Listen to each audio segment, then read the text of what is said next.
علی گڑھ تحریک کے غیر معمولی اثرات اردو شعر و ادب پر مرتب ہوئے ہیں۔ ہمیں سمجھنا ہوگا کہ یہ علی گڑھ تحریک ہے کیا چیز، اس کے اغراض و مقاصد کیا ہیں، اس کا مشن کیا ہے، اس کے اثرات کیا مرتب ہوئے شعر و ادب پر، اور کس پس منظر میں وہ تحریک شروع ہوئی، اور اس تحریک نے اردو شعر و ادب کا مستقبل کا لائحہ عمل کیا تیار کیا، اس کو سمجھنے کی ضرورت ہے۔ اگر دیکھا جائے 1857 بنیاد بنتی ہے اس تحریک کی۔ 1857 میں آپ سب جانتے ہیں کہ ایک انقلاب رونما ہوتا ہے، جس کے نتیجے میں بر صغیر مکمل طور پر برطانوی اقتدار کے زیر نگیں آ جاتا ہے۔ جب بھی سیاسی طور پر کوئی قوم محکوم ہو جاتی ہے، مغلوب ہو جاتی ہے، زیر نگیں آ جاتی ہے کسی دوسری قوم کی،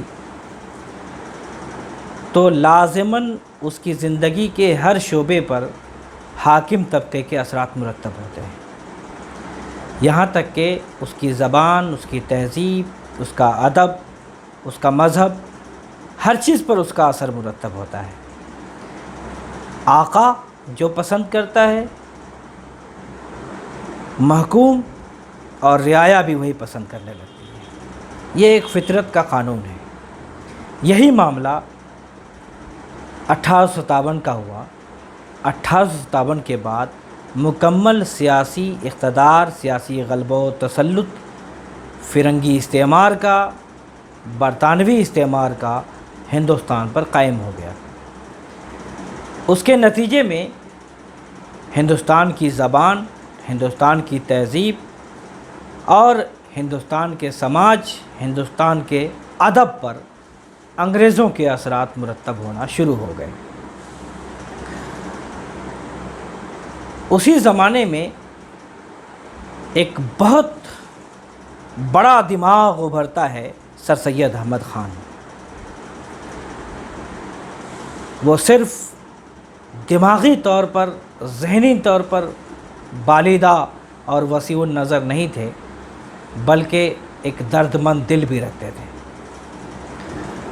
انہوں نے دیکھا کہ برطانوی اقتدار کے بعد اب مکمل طور پر مسلمانوں کا زوال ہو گیا ہے، مسلمانوں سے اس کا اقتدار چھن گیا، اس سے اس کی تہذیب چھن رہی ہے، وہ مکمل طور پر مغلوب ہو رہا ہے، پسماندہ ہو رہا ہے، اور دور دور تک امید کی کوئی کرن نظر نہیں آتی اس کے ابھرنے کی۔ سر سید احمد خان نے نتیجہ یہ نکالا کہ اگر اس قوم کو غلامی سے، مظلومیت سے، محکومیت سے نکالنا ہے تو صرف ایک راستہ ہے کہ اس کو نئی تعلیم، جدید تعلیم، مغربی تعلیم یا انگریزی علوم سے آشنا کیا جائے، اس کے علاوہ کوئی چارہ نہیں ہے۔ اس مشن کے ساتھ سر سید اٹھے اور انہوں نے اچانک کوئی تحریک برپا نہیں کی، بلکہ مرحلے وار اپنی تحریک کو آگے بڑھایا۔ کبھی 1864 میں انہوں نے ایک سائنٹیفک سوسائٹی قائم کی غازی پور میں۔ سائنٹیفک سوسائٹی کا مقصد تھا کہ مغربی علوم و فنون کا ترجمہ اردو میں کیا جائے، تاکہ ہندوستانی اس کو پڑھ سکیں، اس کو سمجھ سکیں اور مغربی علوم و فنون سے آگاہ ہو سکیں۔ اس کے تحت بہت سی اچھی کتابوں اور اہم کتابوں کا ترجمہ عمل میں آیا۔ پھر سر سید احمد خان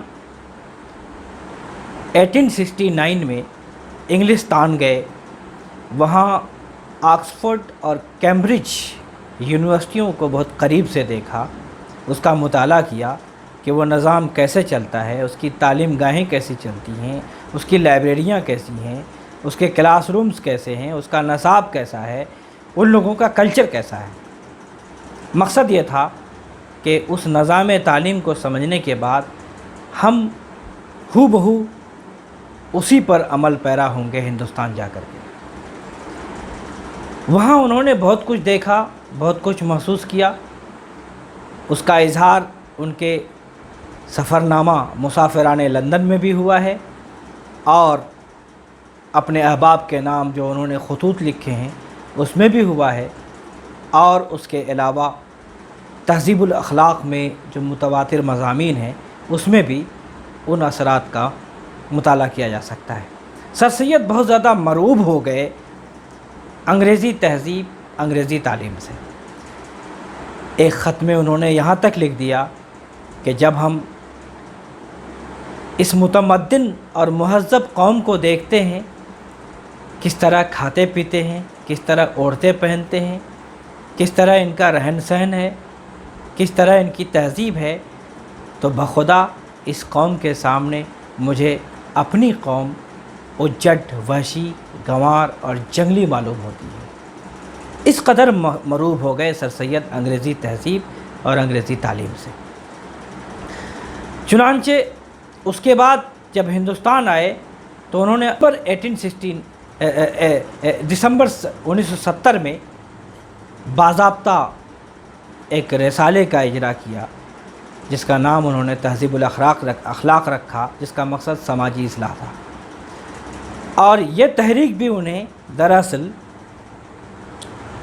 انگلستان کے سفر کے دوران ہی ملی تھی، جہاں انہوں نے 2 رسالے دیکھے تھے، ٹیٹلر اور اسپیکٹیٹر۔ بالکل اسی کی نقالی کے طور پر سر سید احمد خان نے یہاں بھی ایک رسالہ تہذیب الاخلاق جاری کیا، تاکہ یہاں کی بھی سماجی اصلاح کی جائے، یہاں بھی جدید تعلیم کا جذبہ لوگوں میں پیدا کیا جائے۔ سر سید احمد خان نے علی گڑھ گزٹ بھی نکالا۔ علی گڑھ گزٹ کا مقصد تھا کہ اپنے تعلیمی ایجنڈے کو انگریزوں کے سامنے رکھیں، اپنے منصوبے کو رکھیں اور ان سے گرانٹ حاصل کریں، اور بڑے لوگوں کے پاس اس گزٹ کو پیش کیا جائے تاکہ ان سے ہمیں تعاون حاصل ہو سکے۔ سر سید احمد خان نے عملی طور پر تعلیم گاہ کا قیام اور 1875 میں محمڈن اینگلو اورینٹل کالج کے نام سے اس کی بنیاد ڈالی۔ اس کالج میں کی خوبی یہ تھی کہ بڑے بڑے انگریزوں کو اس میں بطور پروفیسر مقرر کیا، اور ہندوستان کے بڑے علماء کو جمع کیا اس ادارے میں، اور بڑے مصنفین کو جمع کیا اور اس ادارے سے وابستہ کیا، اور پورے ہندوستان کے اہم شہروں اور بڑے شہروں کا دورہ کر کے اس تحریک کو فروغ دیا کہ جدید تعلیم کی کیا ضرورت ہے۔ ہر جگہ خود گئے، بڑے بڑے اجتماعات منعقد کیے، وہاں لوگوں کو سمجھایا کہ آج اگر اس قوم کو غلامی سے اور پسماندگی سے اور پستی سے نکالنا ہے تو صرف جدید تعلیم حل ہے۔ اور اس طرح سے اس زمانے کا جو اشرافیہ طبقہ تھا، انہوں نے اس ضرورت کو محسوس کیا اور اپنی اولادوں کو انہوں نے علی گڑھ بھیجنا شروع کیا۔ وہاں سے ایک نئی تحریک شروع ہوئی۔ تو اس تحریک کو فروغ دینے میں، اس کو مستحکم کرنے میں scientific society, Mohammedan Anglo oriental college, تہذیب الاخلاق، دورہ انگلستان، علی گڑھ گزٹ، اور اس کے علاوہ محمڈن ایجوکیشنل کانفرنس کا بنیادی کردار ہے۔ سر سید احمد خان نے سیاسی مقاصد اور سیاسی شعور کی بیداری کے لیے اور مسلمانوں میں جدید تعلیم اور جدید شعور کو فروغ دینے کے لیے باضابطہ ایک تنظیم کی بنیاد ڈالی، اور ہر سال اس کا سالانہ اجلاس منعقد کیا محمڈن ایجوکیشنل کانفرنس کے نام سے۔ بعد میں چل کر 1906 میں ایک ایسی ہی کانفرنس میں ڈھاکہ میں مسلم لیگ کا قیام عمل میں آیا وہ ایک الگ تاریخ ہے، وہ ایک الگ بحث ہے، لیکن سر سید احمد خان بنیادی طور پر ایک مصلح قوم تھے۔ انہوں نے تعلیمی تحریک چلائی، انہوں نے سماجی اصلاح کی تحریک چلائی، غلط رسوم و رواج جو مسلمانوں میں جڑ پکڑ گئے تھے اس کو ختم کرنے کی کوشش کی، اور مسلمانوں میں ایک قومی بیداری، ایک کہنا چاہیے نئی ایک نشست ثانیہ کا اگر کوئی آغاز ہوتا ہے تو وہ سر سید احمد خان سے ہوتا ہے۔ سر سید احمد خان مسلم نشست ثانیہ کے سب سے بڑے رہنما ہیں، سب سے بڑے قائد ہیں۔ سر سید احمد خان کی اس تحریک کا اثر اردو زبان و ادب پر بہت گہرے طور پر مرتب ہوا۔ اصل بحث ہمیں اس سے ہے، وہ اثر کس طرح پڑا؟ سر سید احمد خان نے کہا کہ ادب کو، شاعری کو اور زبان کو تفریح طبع کا ذریعہ نہیں ہونا چاہیے، اس سے عیاشی اور خواہ مخواہ خیالی باتوں کے لیے اس کا استعمال نہیں ہونا چاہیے، خواہ مخواہ مافوق الفطری عناصر اور جن بھوت پریوں کی باتیں اس میں نہیں ہونی چاہیے، اور خواہ مخواہ انشا پردازی اور سند گری اور اس طرح کی قافیہ آرائی اور مرصع مسجع اپنے نثری کمالات اور شعری کمالات کا مظاہرہ کرنے کے لیے شعر و ادب کا استعمال نہیں کرنا چاہیے، بلکہ شعر و ادب کو سماجی اصلاح، سماجی فلاح، قومی بیداری اور نیک مقاصد، نیک جذبات کے فروغ کے لیے کرنا چاہیے۔ سر سید نے گویا کہ یہ کہا کہ ادب برائے ادب نہیں بلکہ ادب برائے زندگی، ادب برائے معاشرہ، ادب برائے اصلاح، ادب برائے فلاح، ادب برائے تعمیر سر سید کا سب سے بڑا نعرہ یہ تھا۔ سر سید احمد خان نے نیچرلزم پر زور دیا، کہا کہ ادب کو نیچرل ہونا چاہیے، حقیقی ہونا چاہیے، خیالی کم ہونا چاہیے، مبنی پر حقیقت زیادہ ہونا چاہیے۔ بے شمار زندگی کے مسائل ہیں، ان مسائل سے ادب کو گویا کہ ان مسائل پر ادب کو ان مسائل سے سروکار رکھنا چاہیے اور اس پر ایک ادبی پیرائے میں اس کا حل پیش کرنا چاہیے ادب کو۔ یہ ادیب کی ذمہ داری ہے اور بے مقصد نہیں ہونا چاہیے ادب کو۔ سر سید احمد خان نے پوری شدت سے اس بات کو اٹھایا۔ سر سید کے اس نظریے کا اثر یہ پڑا کہ ایک حلقہ پیدا ہوا ادب میں،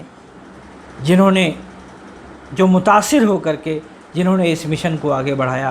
اس میں خواجہ الطاف حسین حالی، شبلی نعمانی، ڈپٹی نذیر احمد، مہدی افادی، محسن الملک، مولوی چراغ علی اور وقار الملک اور اس طرح کے بہت سے لوگ سامنے آئے جنہوں نے اس تحریک کو فروغ دیا اور ادب کے ذریعے سے، شاعری کے ذریعے سے، ادب کی مختلف اصناف کے ذریعے سے ادب کو زندگی سے قریب کیا، ادب کو تعمیری بنانے کی کوشش کی اور مقصدی بنانے کی کوشش کی، ادب کو افادی بنانے کی کوشش کی جس سے کوئی فائدہ ہو، بے مقصد نہ ہو ادب، فضول باتیں اس میں نہ ہوں۔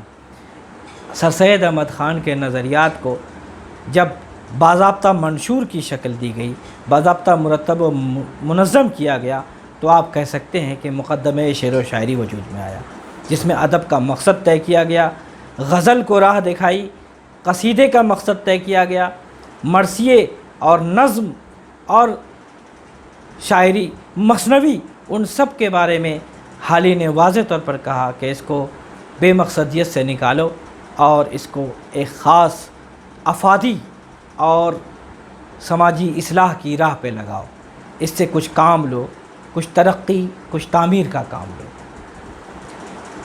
آپ کہہ سکتے ہیں کہ اسی تحریک کا نتیجہ تھا کہ ادب میں نئی اصناف بھی وجود میں آئیں، جس کو آپ افادی اصناف کہہ سکتے ہیں، جس میں سب سے بڑی صنف جدید نظم ہے۔ جدید نظم کا مطلب یہ ہوا، حالانکہ اس کا آغاز انجمن پنجاب سے ہوا تھا 1874 میں محمد حسین آزاد کی ترغیب پر، لیکن سچی بات یہ ہے کہ اس کو فروغ علی گڑھ تحریک نے ہی دیا ہے، اس کو استحکام بخشا ہے علی گڑھ تحریک نے۔ جدید نظم کا مطلب یہ ہوا کہ پہلے مثنویاں تھیں، مرثیے تھے اور قصیدے تھے، لیکن اس طور پر موضوعاتی نظمیں نہیں تھیں۔ باضابطہ موضوعاتی نظموں کا آغاز ہوا، جو زندگی پر مشتمل مختلف مسائل ہیں، اس پر نظم گوئی کا آغاز ہوا۔ اس تحریک کو علی گڑھ نے فروغ بخشا ہے۔ نثری اصناف میں سوانح نگاری، انشائیہ، مضمون نگاری، سفر نامہ نگاری اور ایک طور پر کہنا چاہیے خاکہ نگاری اور اس طرح کی بے شمار اصناف کو تنقید، باضابطہ تنقید اور تحقیق کا رجحان اس کو، اور ناول تو باضابطہ علی گڑھ سے ہی شروع ہوتا ہے۔ ان تمام اصناف کا بانی، ان تمام اصناف کی داغ بیل اور اس کی بنا علی گڑھ میں پڑتی ہے، علی گڑھ تحریک کے نتیجے میں پڑتی ہے۔ ناول، سب سے پہلا ناول نگار ڈپٹی نذیر احمد ہے، مقصدی ناول لکھتا ہے۔ عورتوں میں جدید تعلیم کا جذبہ پیدا کرنا اور خرافات اور مختلف غلط سماجی رسوم و رواج کو ختم کرنا ان کا مقصد تھا۔ اس مقصد کے لیے انہوں نے کہانیاں لکھنا شروع کی، میرۃ العروس، توبۃ النصوح، بنات الناش اور اس طرح کے بہت سے ناول، رویائے صادقہ انہوں نے لکھے۔ گویا ناول کی بنیاد ڈپٹی نذیر احمد نے ڈالی ہے، جو کہ خالص علی گڑھ تحریک کی پیداوار ہے۔ آپ دیکھیے کہ باضابطہ ہمارے یہاں تنقید پہلے نہیں تھی، تذکرے تھے، لیکن باضابطہ اردو شاعری اور اردو ادب کو پرکھنے کا ایک قاعدہ اور ایک اصول مرتب ہوا ہے مقدمہ شعر و شاعری سے، اور ظاہر ہے یہ علی گڑھ تحریک کی پیداوار ہے، تو تنقید کی بنیاد بھی علی گڑھ میں پڑتی ہے۔ ہمارے یہاں سوانح نگاری کا رجحان نہیں تھا کہ بڑے بڑے لوگ ہیں ان کی زندگی کو مکمل طور پر پیش کیا جائے اور معروضی طور پر پیش کیا جائے، سائنٹیفک انداز میں پیش کیا جائے۔ یہ سب سے پہلے شروع کیا ہے خواجہ الطاف حسین حالی نے، پھر اس کے بعد باضابطہ شبلی نعمانی نے اس کو بہت فروغ دیا ہے۔ خواجہ الطاف حسین حالی کی خدمات کا انکار نہیں کیا جا سکتا۔ بیک وقت وہ شاعر بھی ہیں، نثر نگار بھی ہیں، نقاد بھی ہیں اور محقق بھی ہیں اور انشا پرداز بھی ہیں، اور ہر میدان میں ان کے اپنے کارنامے ہیں، لیکن وہ بنیادی طور پر علی گڑھ تحریک کی پیداوار ہے۔ شبلی نعمانی تنقید نگار ہیں، تاریخ نگار ہیں، سیرت نگار ہیں، سوانح نگار ہیں، اور ہر میدان میں انہوں نے غیر معمولی خدمت انجام دی ہے۔ آپ حالی کو لے لیجئے اگر، تو حیات جاوید، حیات سعدی اور یادگار غالب، تین سوانحی قسم کی جو کتابیں ہیں وہ بہت اہم ہیں سوانح کی تاریخ میں، سوانحی روایت میں۔ اسی طرح ان کا خود اپنا مقدمہ شعر و شاعری اور ان کی شاعری جدید شاعری کی بہت اچھی مثال ہے۔ شبلی نعمانی شعر العجم کے خالق ہیں، اس کے مرتب ہیں، اور سفر نامہ روم و مصر و شام اور اس کے علاوہ سوانح میں ان کی اہم خدمت رہی ہے، ان کا اہم کارنامہ رہا ہے۔ سوانح خاص طور سے سیرت النعمان اور المامون اور الفاروق اور سوانح مولانا روم اور اس طرح کی بہت سی کتابیں ان کی اہم خدمت اور اہم کارنامے کے طور پر دیکھی جاتی ہیں۔ اس کے علاوہ ان کی شاعری بھی اہم ہے، جہاں سے احتجاجی گویا عنصر ہمارے یہاں بہت کھل کر سامنے آتا ہے، اور کہیں نہ کہیں اقبال اس تحریک سے ظاہر متاثر ہوتے ہیں۔ حالی اور شبلی نعمانی کے بغیر ہم اقبال کی شاعری کو نہیں دیکھ سکتے۔ اقبال کہیں نہ کہیں علی گڑھ تحریک سے متاثر ہے، یہ ایک الگ بحث ہے۔ اسی طرح سے ہم دیکھتے ہیں کہ انشائیے اور مضمون نگاری، مضمون کا آغاز بنیادی طور پر سر سید احمد خان سے ہوتا ہے، گرچہ اس سے پہلے بنیاد پڑ چکی ہے دلی کالج سے، لیکن سر سید اور ان کے رفقا نے مضمون نگاری، مقالہ نگاری اور انشائیہ نگاری کا آغاز کیا ہے، جس میں سر سید احمد خان، مولوی چراغ علی، محسن الملک، شبلی نعمانی، خواجہ الطاف حسین حالی، ان کے نام سر فہرست ہیں۔ اور اس کے لیے گویا کہ تہذیب الاخلاق کو ایک بہت بڑا کریڈٹ دینا ہوگا۔ اس طور پر دیکھا جائے تو ادبی صحافت کا آغاز بھی دراصل علی گڑھ تحریک سے ہی ہوتا ہے کہ تہذیب الاخلاق جیسا رسالہ وہاں سے جاری ہوتا ہے۔ بہرحال علی گڑھ تحریک نے نئی نثر کی بنیاد تو ڈالی ہے، اس میں کوئی دو رائے نہیں ہے۔ وہ نثر جو قافیہ آرائی اور سند گری اور مرصع اور مسجع اسلوب سے الگ ہٹ کر جہاں سلاست، روانی، قطعیت، صراحت اور وضاحت کو اہمیت دی گئی، سائنٹیفک طرز استدلال کو اہمیت دی گئی، جہاں نثر کا مطلب یہ تھا کہ بات دو ٹوک انداز سے کہی جائے اور ایسی بات کہی جائے کہ دل سے نکلے اور دل تک پہنچے، جہاں خیال آرائی کے بجائے دراصل مواد اور موضوع کی ترسیل ہو، اور جہاں بہت زیادہ رنگینی اور بہت زیادہ لفظی میناکاری کی ضرورت نہ ہو، اور جہاں مقصدیت کو ترجیح دی جائے، ایسی نثر کو علی گڑھ تحریک نے فروغ دیا۔ علی گڑھ تحریک کی بنیادیں دراصل نیچرلزم، اقلیت اور سائنٹیفک طرز استدلال اور نئے علوم و فنون، نئی فکری لہروں پر ہے۔ اس تحریک نے ہماری زبان و ادب کو ثروت مند کیا ہے، سرمایہ دار بنایا ہے، اس میں کوئی دو رائے نہیں ہے۔